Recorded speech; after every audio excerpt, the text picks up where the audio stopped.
Hello दोस्तों, स्वागत है मेरे चैनल ज्ञान विज्ञान में आप सबका। और अभी टाइम हो रहा है 1:25।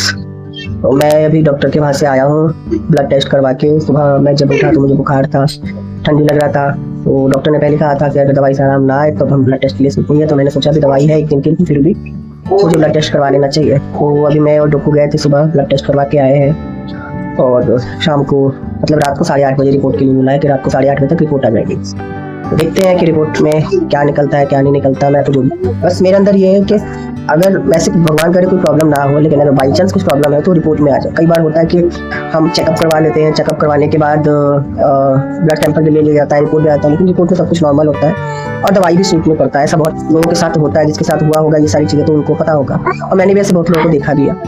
तो यही है कि फिलहाल तो कुछ वैसे ना निकले, और अगर बाई चांस हो तो रिपोर्ट में आ जाए, ताकि कम से कम उस चीज़ की दवाई चल सके। मैं दिवाली के दूसरे तीसरे दिन से मैं बीमार हूँ, और दूसरे तीसरे दिन से बीमार हूँ। मुझे बुखार, खांसी, सर्दी, जुकाम सबसे पहले तो ये हुआ, जो कि नॉर्मल है, हर किसी को होता ही है। तो ये तो एक तरह का वायरस हो गया, तो चलता है, कोई बात नहीं, मौसम भी चेंज हो रहा है।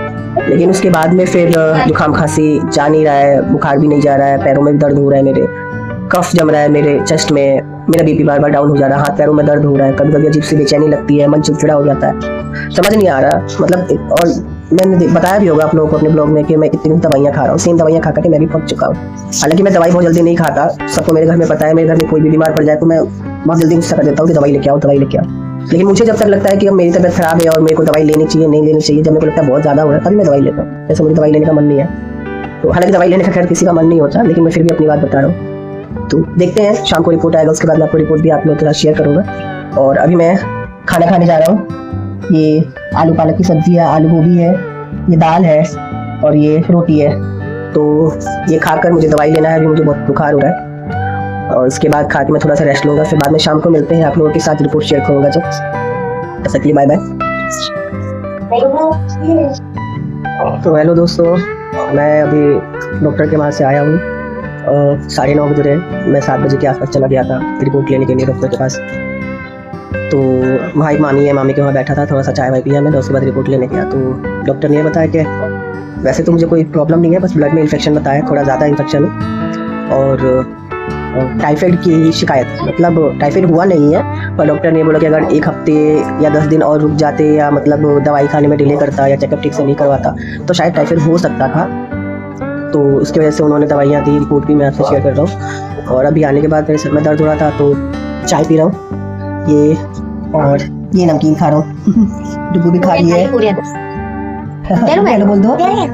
देखो मेरी वाइफ नमकीन ले रही, कैसे मना कर रही है कि नहीं लेना। डुबू नहीं लेना, नहीं लेना, नहीं लेना। हेलो कर दो, हेलो हेलो हाय कर दो।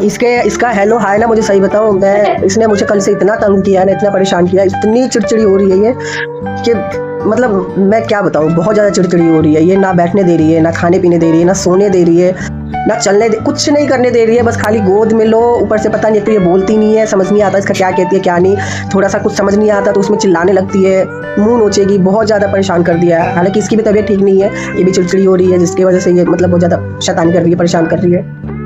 तो और जैसे ही मैं ब्लॉग के लिए शूट करने के लिए बैठा, तब तक ये जागरण वाले आ गए। तो थोड़ा सा टाइम हो गया। ये जागरण वालों ने ये पर्ची दी है, माता रानी का जागरण का पर्ची दी है। जागरण है ये 22 नवंबर की, आप देख सकते हैं 22 नवंबर का जागरण है, और 23 नवंबर का भंडारा है।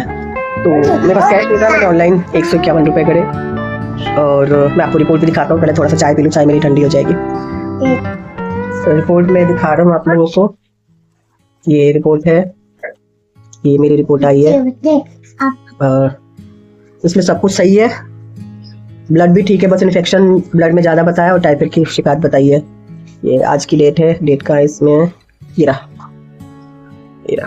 5 नवंबर, इसमें उल्टा दिख रहा है। और दवाइयाँ हैं, दिखाओ दवाइयाँ दिखाओ। ये 2 कैप्सूल, ये 450 रुपये के 2 कैप्सूल आई हुए, बहुत महंगी दवाइयाँ है ये। 450 रुपये की ये है। फिर कुछ डॉक्टर ने ये वाले भी कैप्सूल दिए हैं, ये वाले, ये भी खाने के लिए। ये खाली पेट की है, ये खाली पेट सुबह सुबह खाना है। तो अभी तो फिलहाल मेरे साथ यही चल रहा है। और एक चीज़ और, हाँ मेरे दिमाग में कल एक बात आया आप लोगों से शेयर करने के लिए कि मैंने बहुत लोगों के ऐसे ब्लॉग देखे हैं जिसमें बहुत लोग जैसे अभी प्रॉब्लम चल रहा है, मेरे को कोई दिक्कत परेशानी हो रही है, तो ये आप लोगों के साथ मैं शेयर करता हूँ।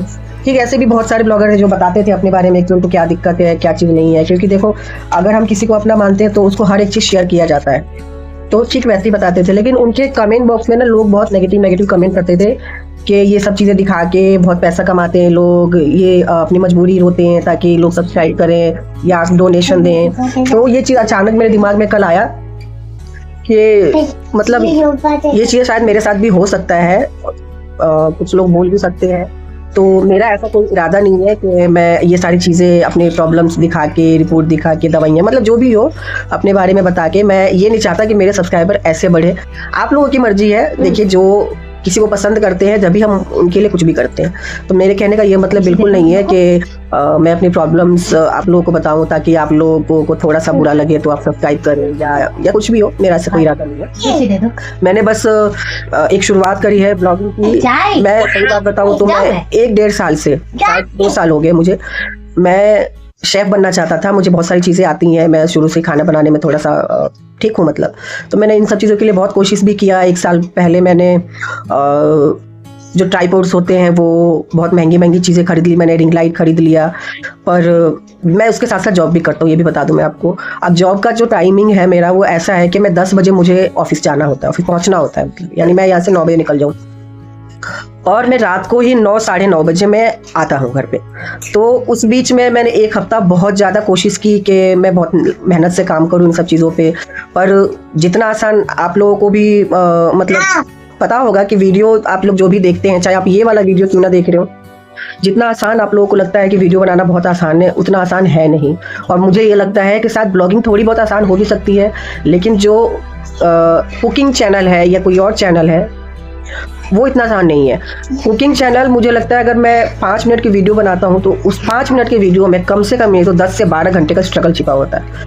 2 घंटे कम से कम चीज़ें सही करने में, सेटअप बनाने में, उसके बाद 2 से ढाई घंटे में एक शूट कंप्लीट करने में, फिर 2.5-3 घंटे उसको एडिट करने में।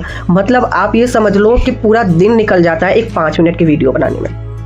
मैं ऑफिस से आता था 9 बजे, मेरी बेटी है ये, उस टाइम बहुत छोटी थी, अब तो ये खैर 2.5 साल की होने वाली है, अभी 3 महीने कम है, 26 महीने की हुई है अभी। तो उस टाइम पे ये 1 साल, 1.25 साल की कुछ थी और मुझे बच्चों से बहुत ज़्यादा लगाव है। और जबकि मेरी बच्ची है तो मुझे ऐसा लगता था कि मैं ऑफिस से आके इसके साथ खेलूं, लेकिन मैं इसके वजह से सोच के ना मैं इसको टाइम नहीं दे पाता था। मैं सोचता था नहीं, मुझे कुछ करना है, मुझे कुछ करना है। क्योंकि देखिए, मैंने आपको सबसे फर्स्ट ब्लॉग में बताया होगा कि हम लोग रेंट पे रहते हैं। रेंट पे रहने वालों की ना जिंदगी बहुत खराब होती है, चाहे उनके पास कुछ भी हो, लेकिन एक तरीके के वो बंजारे होते हैं। अगर उनके पास पैसा नहीं है ना तो उनके पास कुछ नहीं है। तो ये सारी चीज़ सोच के मैंने सोचा चलो मैं कुछ करूं अपने लिए, अपने बच्चों के लिए, ताकि आने वाले टाइम में मतलब मेरे बच्चों को इतना चीज़ें नहीं देखना पड़े। कल को ये पूछे कि तुमने हमारे लिए क्या किया, तो कम से कम कुछ तो हो मेरे पास। नौकरी से कुछ नहीं होता, नौकरी से घर का खर्चा पूरा नहीं चलता है, तो क्या होगा। तो ये सारी चीज़ें देखते हुए मैंने वो चीज़ स्टार्ट किया। मैं आता था ऑफिस से, सिर्फ मुझे 15 से 20 मिनट लगता था। मैं थोड़ा सा कपड़े वपड़े चेंज करके, चाय पीना हो चाय पिया, नहीं पिया, और बैग रख के मैं सीधा चला जाता था ऊपर वाले कमरे में। मैंने 2 रूम लिए हुए, एक नीचे का एक ऊपर का, इसी की वजह से लेना पड़ा क्योंकि मेरे को मतलब शूट करने में प्रॉब्लम होता था।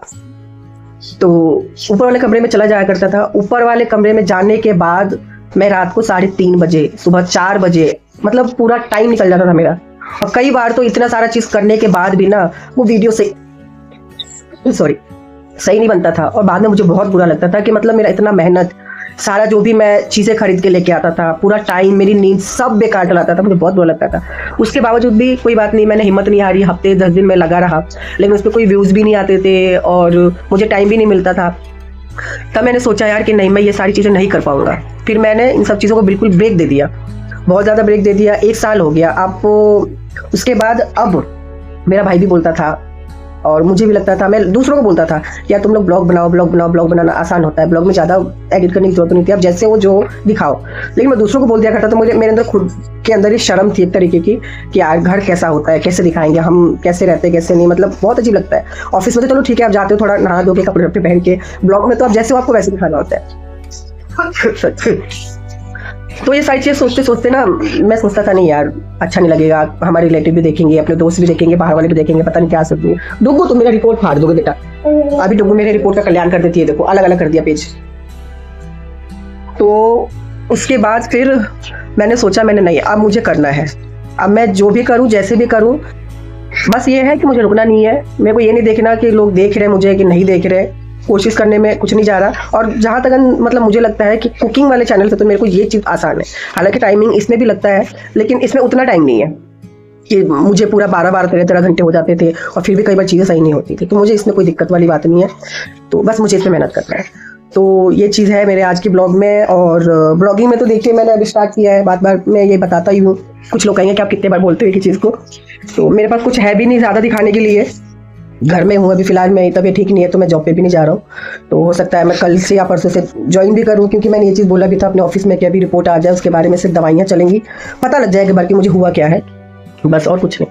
तो जहाँ तक अंदाजा मैं कल का एक बार और रेस्ट लूँगा। आज 5 नवंबर है, 6 तारीख का रेस्ट और लूँगा मैं। 7 नवंबर को मैं ड्यूटी ज्वाइन कर लूँगा, और अगर कल मुझे ठीक लगा 6 नवंबर को तो मैं कल भी जा सकता हूँ।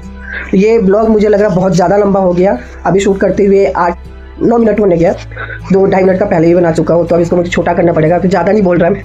तो बाद में मिलते हैं, तब तक के लिए गुड बाय, राधे राधे।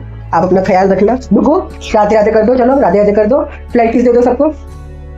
बहुत शैतानी है, बहुत शैतानी करती हूँ, ये प्यारा बच्चा है। ओके बाय बाय, फिर मिलते हैं अगले ब्लॉग में, तब तक के लिए गुड बाय।